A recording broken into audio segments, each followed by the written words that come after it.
Hi hello welcome to my channel. இன்றைக்கி நம்ம சேனலில் வந்துட்டு ஒரு மட்டன் குருமா ஹோட்டல் ஸ்டைலில் எப்படி பண்ணலாங்கிறத பார்க்க போகிறோம்.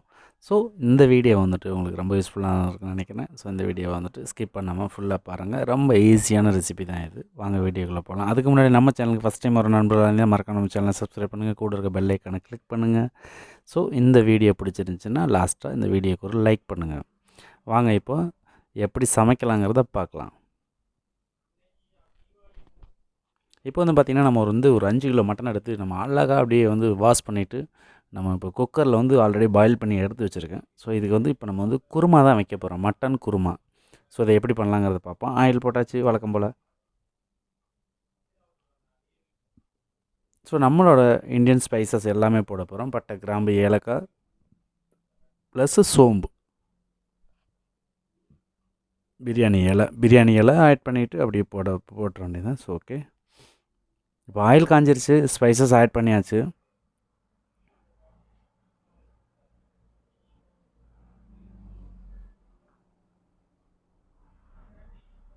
பட்டை, கிராம்பு, ஏலக்காய் எல்லாமே போட்டாச்சு. சோம்பு போடணும்.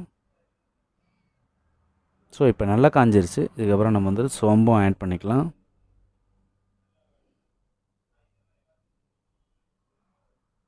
ஸோ சோம்பு பொரிய ஆரம்பிச்சிருச்சு. இப்போ என்ன ஆட் பண்ண போகிறோன்னா, நம்ம அழகாக கட் பண்ணி வச்சுருக்க பச்சை மிளகாயை போடுவோம். நமக்கு எவ்வளோ காரம் தேவைங்கிறத பார்த்துட்டு அதுக்கு தகுந்த மாதிரி ஆட் பண்ணிக்கலாம். இப்போ நம்ம ஜூலியன் பண்ணி வச்சுருக்க ஆனியன் 2 கிலோ ஆனியன் நம்ம போட்டிருக்கோம். ஸோ 5 கிலோ மட்டனுக்கு 2 கிலோ குருமாங்கிறதுனால கொஞ்சம் அந்த ஒரு டேஸ்ட் ரொம்ப நல்லாயிருக்கும். வெங்காயம், தக்காளி நிறையா போட்டு பண்ணோம் அப்படின்னா. ஸோ இப்போ பார்த்திங்கன்னா நம்ம வழக்கம் போல் வெங்காயத்தை நல்லா கொஞ்சம் ஃப்ரை பண்ணணும்.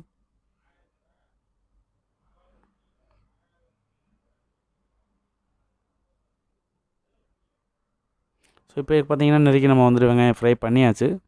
ஸோ இதுக்கப்புறம் பார்த்திங்கன்னா ஒரு டப்பு நம்ம இஞ்சி பூண்டு பேஸ்ட் ஆட் பண்ணுறோம். ஸோ இஞ்சி பூண்டு பேஸ்ட்டோடையும் நம்ம ஃபுல்லாக நல்லா ஃப்ரை பண்ணுறோம். அந்த இஞ்சி பூண்டோட பேஸ்ட்டோட பச்சை வாடை போகணும். ஸோ அது வரையும் நல்லா ஸ்லோ ஃப்ளேம் வச்சு நல்லா குக் பண்ணலாம்.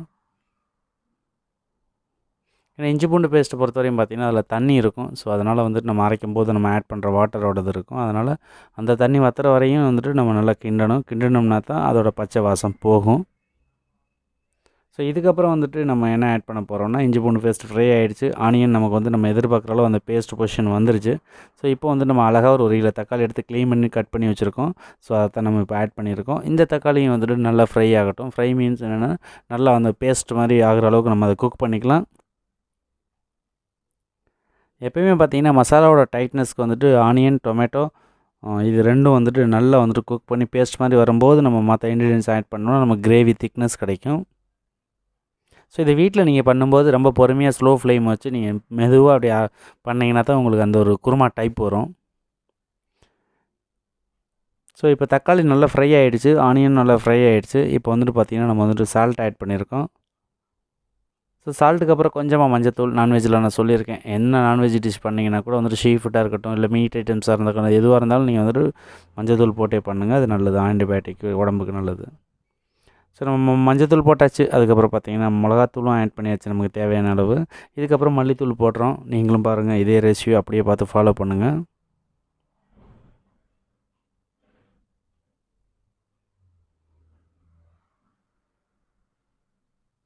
ஸோ மிளகாத்தூள், மல்லித்தூள், மஞ்சத்தூள் 3ம் போட்டாச்சு. இது ஒரு கிண்டி விட்டுறலாம். இதுக்கப்புறம் கொஞ்சமாக சோம்பு போடுறோம்.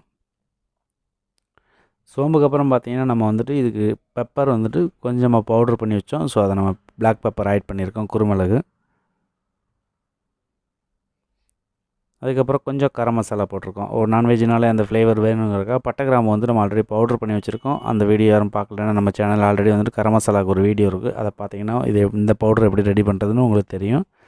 ஸோ மறக்காமல் டைம் இருந்துச்சுன்னா அந்த வீடியோ பாருங்கள்.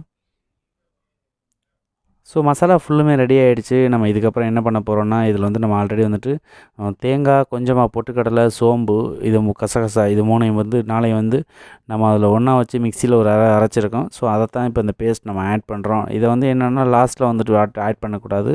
குருமாங்கிறதுனால நம்ம ஃபஸ்ட்லேயே ஆட் பண்ணிட்டு இந்த மசாலாவோட ஒரு 2-3 மினிட்ஸ் நல்லா குக் பண்ணிவிட்டு அதுக்கப்புறம் தான் நம்ம ஆல்ரெடி பாயில் பண்ணி வச்சுருக்க மட்டனோட ஸ்டாக் வாட்டரை ஆட் பண்ண போகிறோம். ஸோ இது நான் பண்ணுறது வந்து பார்த்திங்கன்னா ஒரு 60 நம்பர்ஸ் வரைக்கும் நான் பண்ணிக்கிட்டு இருக்கேன். நீங்கள் வந்து வீட்டில் ப்ரிப்பேர் பண்ணும்போது ஸோ அதுக்கு தகுந்த மாதிரி எல்லாம் ரெடியூஸ் பண்ணி போட்டுக்கோங்க. ஸோ மெத்தட் குக்கிங் ஸ்டைல் என்னென்னு தெரிஞ்சிச்சுனாலே நம்ம அதுக்கப்புறம் அதுக்கு தகுந்த மாதிரி நம்ம அட்ஜஸ்ட் பண்ணி நம்ம சமைச்சிக்கலாம். அப்போ சால்ட் எவ்வளோ வேணுங்கிறது உங்களுக்கு சொல்ல வேண்டிய அவசியம் இல்லை இல்லைங்களா? லைட்டாக செக் பண்ணி பார்த்தீங்கன்னா போதும். அதே மாதிரி தான் குக்கிங். பட் ப்ரிப்ரேஷனோட ஸ்டைல் மட்டும் தான் நமக்கு வேணும். இன்க்ரீடியன்ஸ் என்ன போடுறோங்கிறது தெரியணும், அவ்வளோதான். அதுக்காக தான் இந்த வீடியோ நம்ம பண்ணுறது. ஸோ இப்போ கோகோனட் பேஸ்ட்டை வந்து நல்லா மிக்ஸ் பண்ணியாச்சு. ஸோ இந்த பொசிஷன் வந்து பண்ணியாச்சு. இப்போ வந்துட்டு பார்த்திங்கன்னா அது நல்லா குக் ஆகணும்னு அவசியம் இல்லை. ஏன்னா இந்த டைட் பொசிஷனில் வந்து கோகோனட் பேஸ்ட்டை குக் பண்ணோம் அப்படின்னா அது வந்து அடி பிடிக்கும். அதனால் வந்துட்டு நம்ம வந்துட்டு குக்கரில் பாயில் பண்ணி ஆல்ரெடி நம்ம வந்துட்டு மட்டன் ஸ்டாக்கோடு தண்ணி வச்சுருக்கோம். ஸோ இப்போ நம்ம அதை தான் இதில் ஆட் பண்ண போகிறோம்.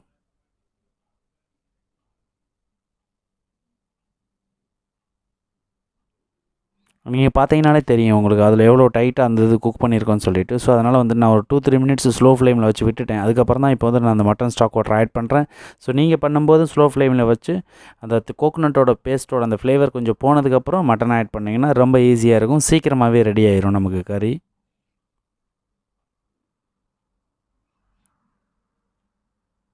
இப்போ நம்ம வெறும் வாட்டர் மட்டும் தான், அதாவது மட்டனோட ஸ்டாக் வாட்டர் தான் ஆட் பண்ணியிருக்கோம். இப்போ மட்டனை வந்துட்டு குக்கரில் இருக்குது, நம்ம அள்ளி தான் போடுறோம் கரண்டியில்.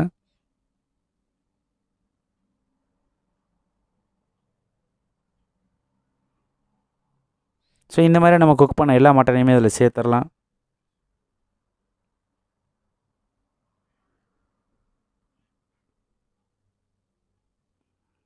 மட்டன் எல்லாம் நல்லா வெந்திருக்கு. நான் ஆல்ரெடி பார்த்துட்டேன் குக்கரில் 4 விசில் விட்டுருந்தேன். ஸோ அதுக்கப்புறம் கிரேவி ஃபுல்லுமே ரெடி ஆகிடுச்சு. இப்போ நம்ம வந்துட்டு இந்த மட்டனும் கிரேவியும் சேர்ந்து ஒரு டூ இல்லை ஒரு 5 to 10 மினிட்ஸ் வந்துட்டு குக் ஆச்சுனாலே உங்களுக்கு அவ்வளோ டேஸ்ட்டாக இருக்கும் இந்த குருமா வந்துட்டு, மட்டன் குருமா வந்துட்டு. இந்த குருமா வந்து பார்த்திங்கன்னா நீங்கள் ரைஸ், பரோட்டா, சப்பாத்தி ஸோ இந்த மாதிரி ஐட்டம்ஸுக்கு சாப்பிட்டிங்கன்னா அப்படி ஒரு டேஸ்ட் இருக்கும். ஸோ இப்போ பார்த்தீங்கன்னா நெருக்கி ரெடி ஆகிடுச்சு. உங்களுக்கு அந்த ஃபினிஷிங் பார்த்தாலே தெரியும். நம்ம இதுக்கப்புறம் வந்துட்டு ஸ்லோ ஃப்ளேமில் ஒரு 2 நிமிஷம் வச்சா போதும். அப்படியே அதில் உள்ள அந்த மட்டனோட கொழுப்பெல்லாம் அப்படியே மிதந்து வரும். அதுக்கு முன்னாடி வந்துட்டு நம்ம 2 நிமிஷத்துலேயே ஆஃப் பண்ணோன்னா ரொம்ப ஆயில் இருக்காது. ஸோ ரொம்ப அழகாக இருக்கும். நீங்கள் வீட்டில் ட்ரை பண்ணி பாருங்கள். ஸோ இந்த மட்டன் குருமா வந்துட்டு ரொம்ப டேஸ்டியாக இருக்கும். நீங்கள் வீட்டில் ட்ரை பண்ணி பாருங்கள். இந்த ரெசிபி வந்து உங்களுக்கு ரொம்ப பிடிச்சிருக்குன்னு நான் நினைக்கிறேன். ஸோ இந்த வீடியோ பிடிச்சிருந்துச்சுன்னா வீடியோக்கு ஒரு லைக் பண்ணுங்கள். மறக்காம நம்ம சேனலை சப்ஸ்கிரைப் பண்ணுங்கள். இந்த மட்டன் குருமாவை சமைச்சு பார்த்துட்டு உங்களோட ஃபீட்பேக் என்னென்னு என்னோடய கமெண்ட் செக்ஷனில் கமெண்ட் பண்ணுங்கள். தேங்க்யூ ஃபார் வாட்சிங். வாங்க சாப்பிடலாம். Mutton kurma ready.